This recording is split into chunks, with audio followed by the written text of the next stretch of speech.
Ivadika tanteraka ho any amin'ny pejy politika indray kosa isika omaly no nandanina ny teti-bolany commune Nanjana ny mpanolotsaina Tima no nandany izany. Androany dia nanao fanambarana ny araka androany ny mpanolotsaina ny tanàna Antananarivo avy amin'ny Freedom, UNRRM ary ny mpanohitra nandritra izany no itindran'izy ireo fanazavana momba ny antony tsy nandraisan'izy ireo ianjara tamin'ny fandanina ny teti-bolany commune Antananarivo renivohitra 2024. Fampidiran-kizy ny tanàna Antananarivo ny fitrosana vola 10 miliara ariary eritreretin'ny tanàna Antananarivo renivohitra tanterahiny ary nampidina atao anatin'ny teti-bolany commune taona 2024. Manjavozavo ihany koa ny fiavian'ny vola indramina, fomba ampiasana azy, famerenana ny vola 10 miliara ariary. Antony izay nanoeran'ny mpanolotsaina avy amin'ny mpanohitra tarihan'ny Ramatoa Lalatsina Ravolomanana, ny UNRRM ny Véronique Rajerson, Freedom tarihan'ny Lalatsina Rakotondrazafy, teti-bolany commune narosy ny ekipandramatoa Laura Valmanana. Sambany teo amin'ny tantarany tanàna Antananarivo itrosa vola be takan'izany ny tanàna. Mangataka fanazavana nefa izay hoe atao ino no trosa be io? Anaovana programme d'investissement io. Investissement ana ino?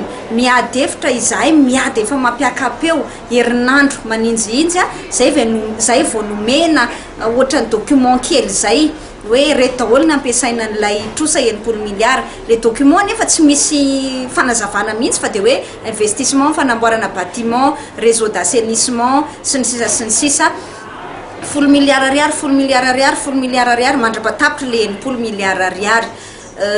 Manahirana anay zany zay satria tsisy mangarahara mihitsy zany rehefa mangataka izay satria takiny lalàna hoe tokony ho annexé na ampirahana amin'iny volavolana teti-bola iny lalàna 2014-020 mikasika ny collectivité territoriale décentralisée no mamaritra an'izay hoe takino lalàna io zany hoe raha itrosa izany na anao emprunt zany ny commune na ny collectivité territoriale décentralisée anankiray dia tokony fantatra zany hoe ahoana ny fomba amerenany amin'izany vola izany. Tokony ho hita ao anatin'ny budget iny zany le hoe tableau d'amortissement sy ny tableau de remboursement ny fomba ahafahan'ny commune arakaraka le ataontsika hoe fahafahany mamerina zany na le capacité de remboursement ananan'le commune amerenany amin'izany vola be zany. Tsy misy ihany koa nefa n'izay findramam-bola maharitra averinao anatin'ny 20 taona no eritreretin'ny commune tanterahana hoy ny tatitra Anatôly Lalatsina Rakotondrazafy. Fitrosana izay tsy ekena hoy ny ireto mpanolotsaina ireto satria mponina Antananarivo renivohitra ihany no hibabitrosa be. Zay tompoko Madame le maire alohan'ny andanina ny budget io alohan'ny anaovana délibération mba anao sosikevitra antsoratra izahay vondriny reto ny fanarahanay zany anao sosikevitra antsoratra izay vondriny reto hanome anao ny eritreritray hoe zay nge atao anatin'ny programme anay nanana fikasany sy efa nanana tetikasa hoe zao ny fomba ahafahantsika mampitombo ny fidiram-bola eo anivon'ny commune Antananarivo renivohitra tsy voatery mitrosa izany.